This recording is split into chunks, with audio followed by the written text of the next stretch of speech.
नमस्ते हिंदुस्तान। मैं हूं आपका import export trainer and exporter Sagar Agarwal. आप सभी लोगों का हार्दिक स्वागत करता हूं हमारी HIIEM यूट्यूब चैनल पे, जहां पे हम बात करते हैं इंपोर्ट एक्सपोर्ट के बिजनेस के बारे में।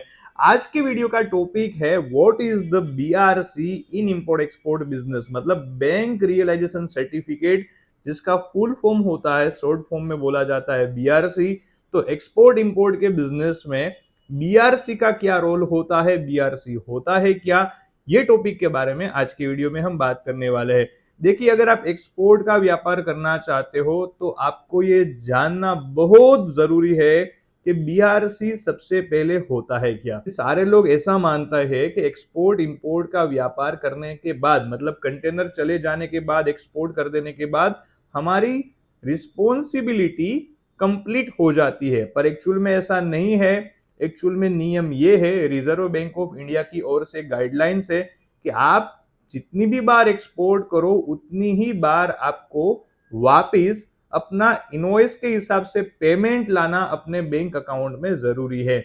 अगर आप एक्सपोर्ट कर देने के बाद पेमेंट अपने बैंक अकाउंट में नहीं लाते हो, जैसे ही आप कोई हवाले से पैसे लेके आते हो इंडिया में, या आप कोई दूसरे तरीके से पैसे लेके आते हो इंडिया में, तो बैंक आपको आरबीआई के रूल्स के अनुसार नोटिस भेज सकती है कि आपका पैसा क्यों नहीं आया एक्सपोर्ट होने के बाद।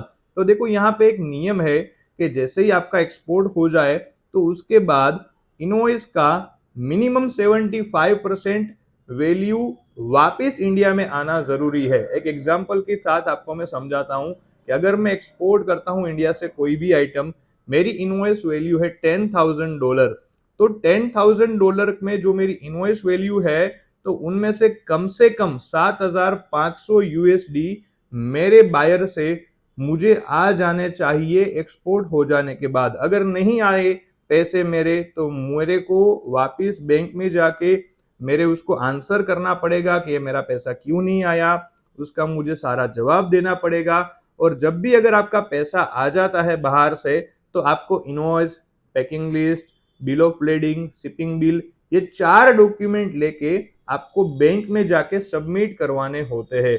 अगर आप बैंक में जाके ये 4 डॉक्यूमेंट सबमिट करवा लेते हो, तो बैंक की ओर से वेरिफिकेशन होने के बाद आपका एक बीआरसी जनरेट होता है, जिसको बोला जाता है बैंक रियलाइजेशन सर्टिफिकेट। जैसे ही ये सर्टिफिकेट आपका आ जाता है, तो उसी के बाद आप गवर्नमेंट की सारी सब्सिडी लेने के लिए एलिजिबल हो जाते हो। तो अगर आपने एक्सपोर्ट कर दिया तो उसके बाद आपका पैसा वापस आना जरूरी है, ये याद रखिए।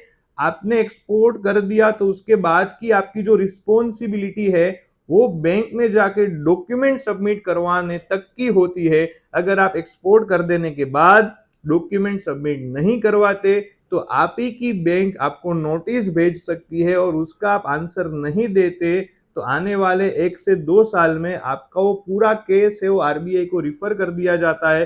फिर आरबीआई की तरफ से नोटिस आती है और उसका भी आप कोई जवाब नहीं देते, आंसर नहीं करते, तो आपके बैंक अकाउंट फ्रीज भी हो सकते हैं और आपका एक्सपोर्ट का बिजनेस वहां पे बंद भी हो सकता है।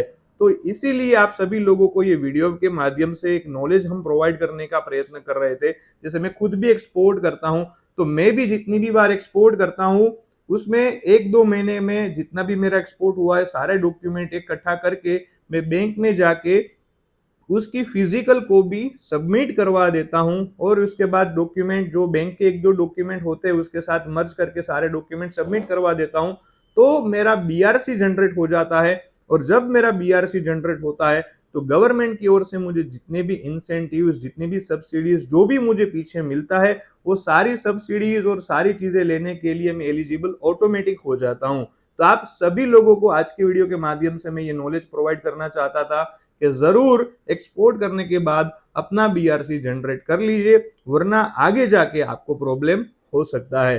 तो आई होप सो कि आज का ये वीडियो आप सभी को हमारा अच्छा लगा होगा। ऐसे ही मिलते रहेंगे आने वाले वीडियो में ज्यादा इंफॉर्मेशन के साथ इंपोर्ट एक्सपोर्ट के। तब तक के लिए टेक केयर एंड जय हिंद।